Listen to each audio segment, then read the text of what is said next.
Have you ever met a celebrity who turned out to be a total jerk?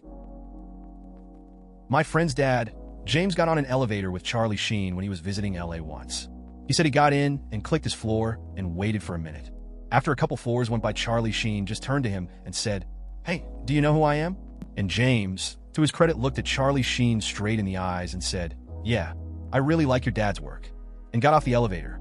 True story, swear to God. I used to work at a coffee shop in downtown Austin.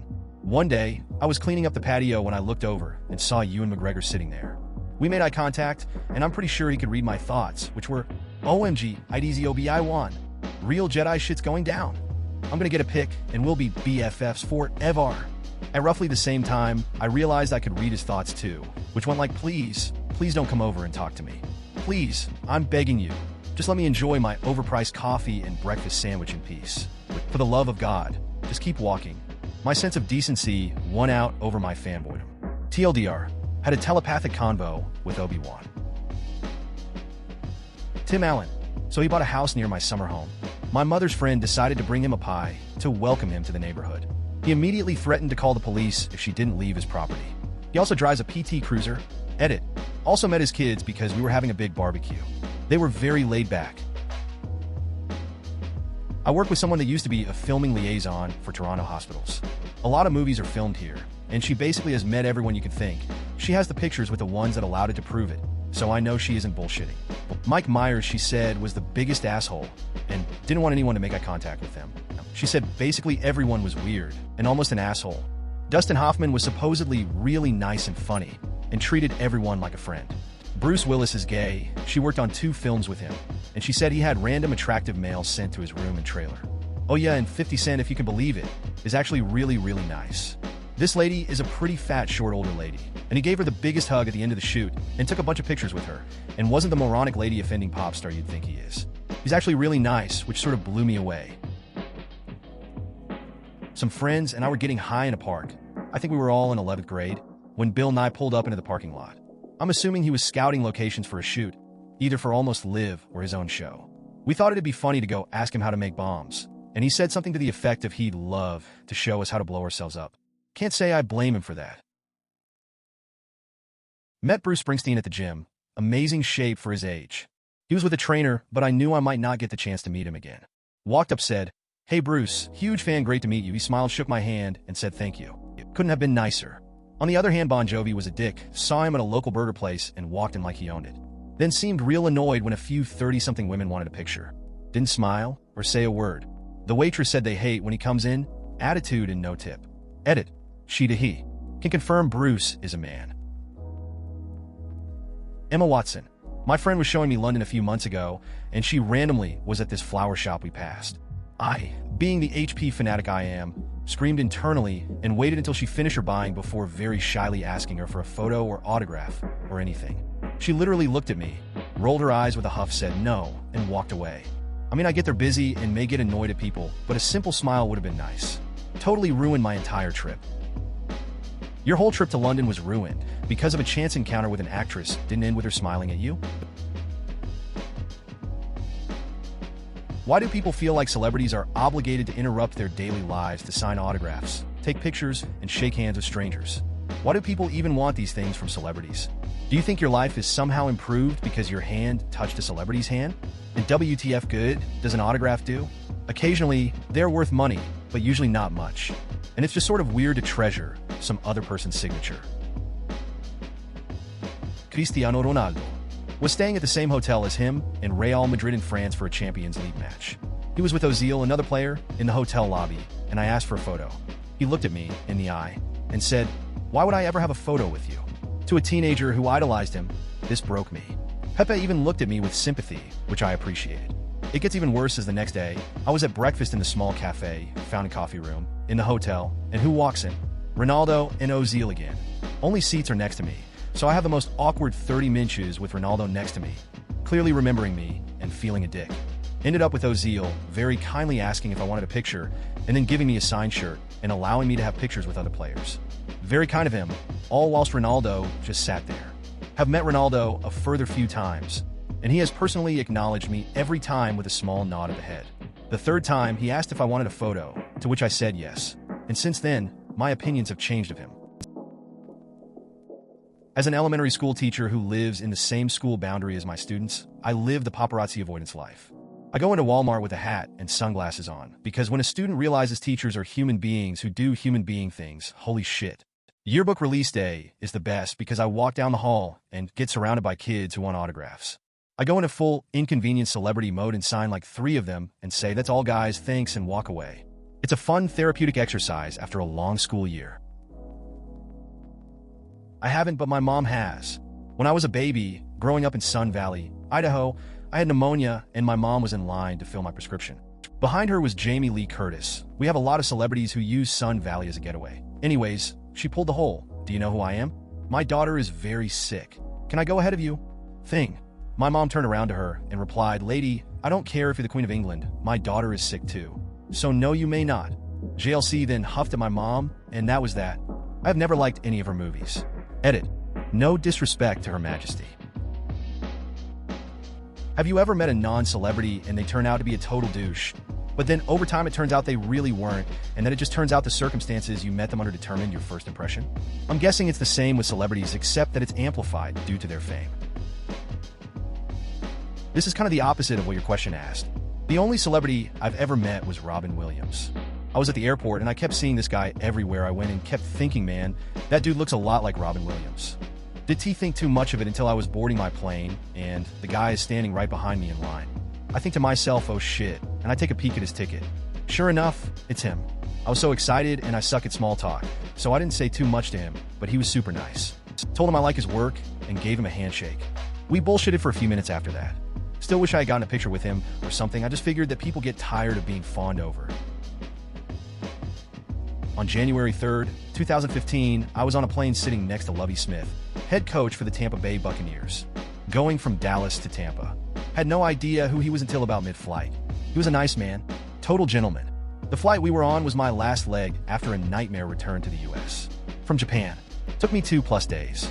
Anyhow, I'm also handicapped, so here I am trying to get settled and pre-board with carry-ons, canes, etc., and I become aware someone is standing in the aisle. I look up, and he's patiently waiting for me to get settled. I said to him that I appreciated his patience and apologized for my slowness. He said to take my time. He'd wait. He offered to help when we landed, but I told him go on because I have to wait for my scooter to be brought to me.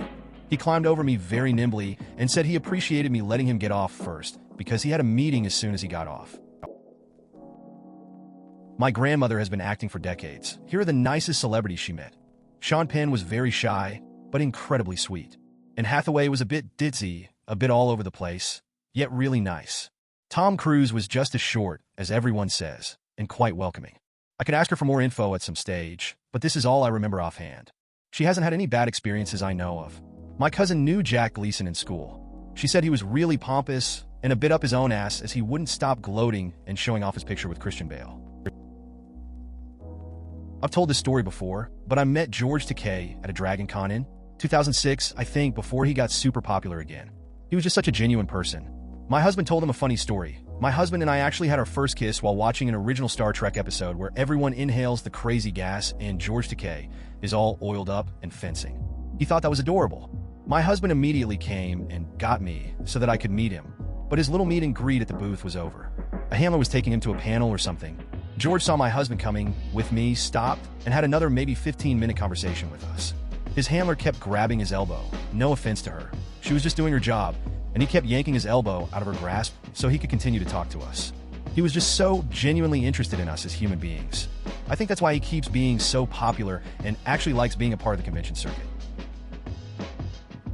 Carlos Mencia was just as big an asshole before Comedy Central gave him his own series. I saw him at the Ontario Mills Improv, and after the show I stopped to talk and buy a CD. I told him that I just heard about him that week on Napster, and that I invited my friends out to see him live. He gets in an argument with me over how fucked up it is that I shared his shit without permission and without paying him. I reminded him that without Napster, I never would have been exposed to him, never would have brought my friends with me, and wouldn't have just given him cash for his albums. He insisted it was still stealing. I still regret buying his album. I was very happy when the internet shunned him. I met Will Ferrell when he was in Montreal in 2005. He was very polite and shook my hand. I met UFC fighter Krzysztof Sosinski, and he was down to earth and watched UFC 107 with us at a bar in Victoria, BC. I met Alexander Ovechkin, NHL hockey player, in 2009, and he was an asshole, wouldn't sign or take pics with any fans at all. Billy D. Williams. I had the misfortune of sitting at the table next to him while having dinner at a Bonefish Grill in Kissimmee, Florida a few years ago. Our chairs were back to back, and Mr. Williams continually backed his chair up, forcibly pushing my chair and ribcage into the table. I turned around and politely said, "Excuse me, could you please move your chair in?" 3 times, to which he turned his head and looked at me over his shoulder, so I was confident he heard me. But he proceeded to ignore me and continue to down double Jack and Cokes while getting a pep talk from his 12-year-old agent. The phrase, "You are Billy fucking D fucking Williams and they are fucking lucky to have you, man," was repeated probably 30 times while sat there with my boobs on my table. He wouldn't even move when I got up to leave, so I slid out of my chair as fast as I could when he got up to use the restroom. It was so obnoxious it was amusing. Now all space hogs we come across get the code, named Billy D, smiley face. My dad has a friend who is head of security at a large arena. He has worked with countless celebrities and politicians. He says the best was Robin Williams, who treated everybody around him like personal friends. He also says the worst is Toby Keith, who is the most arrogant person in the entire world. I don't know if you'd call her a celebrity anymore, but Avril Lavigne. When I was a kid, she was my idol after her first album anyway, and we happened to live near where she was from, or at least was raised, being Napanee, Ontario. So we stopped by one day, the most exciting thing to a kid, to look around where she was from, and I saw her at a Giant Tiger location. I was so happy. But when her mom came out of the store and handed her a bag, she started yelling at her mother that she bought her the wrong chocolate bar. I very quickly lost interest and disliked her from then on. Don't cuss out your mom in public. That's just rude. I met Nick Swartzen in Vegas at a video roulette table. He was super nice and took pictures with everyone who asked him. I started bullshitting with him while we were sitting there drinking, and he was quieter than I expected, but really friendly. After we sat and talked for a while, he got up to leave, cashed out on his machine, and handed me his voucher for $485. He is now my favorite comedian, smiley face. Viggo Mortensen. I knew who he was, but I played it like I didn't cause I've heard he doesn't much care for attention. He ended up putting me through the ringer for a jacket. He was extremely demanding, and although he ended up being fairly decent on the 3rd day, as I had to call in a few favors from other stores. I once waited a table for Missy Elliott. My coworkers told me that previously, when she would eat at that restaurant, she wouldn't make eye contact with the servers and wouldn't tip that well. Sure enough, when I went up to her table, she made no eye contact, most likely because she was on the phone, and her friend ordered for her. However, when she paid, I told her I really liked the song she did with G-Dragon. K-pop fans know what I'm talking about. And she was like, "Oh, thank you, thank you." She then left me a pretty decent cash tip. She wasn't too bad, I guess, even though other people had bad experiences with her. On the other hand, Justin fucking Bieber also used to eat at that restaurant frequently, and he acts exactly like what you would expect the Biebs to act. Weird Al is my hero. Met him after a concert in 2000. He was obviously tired from running around and putting on an amazing show, but he sat there and chatted with every fan who wanted to meet him like a real champ. He was super sweet and smelled like candy. Seriously, like a bowl of hard candies at your grandma's house. William Shatner. He has horses in Kentucky, at least that's what I'm told. At any rate, I've served him several times in a couple of different restaurants here in Louisville. He is incredibly demanding, orders things that he has fabricated that are not on the menu, and never leaves more than $2. Once, he asked me for a triple decaf espresso. When I told him that we didn't serve espresso, he looked incredulous. There's a coffee shop next door, isn't there? Sad thing is, I actually want to get it for him and bought it with my own money. Please consider subscribing if you enjoyed. Love.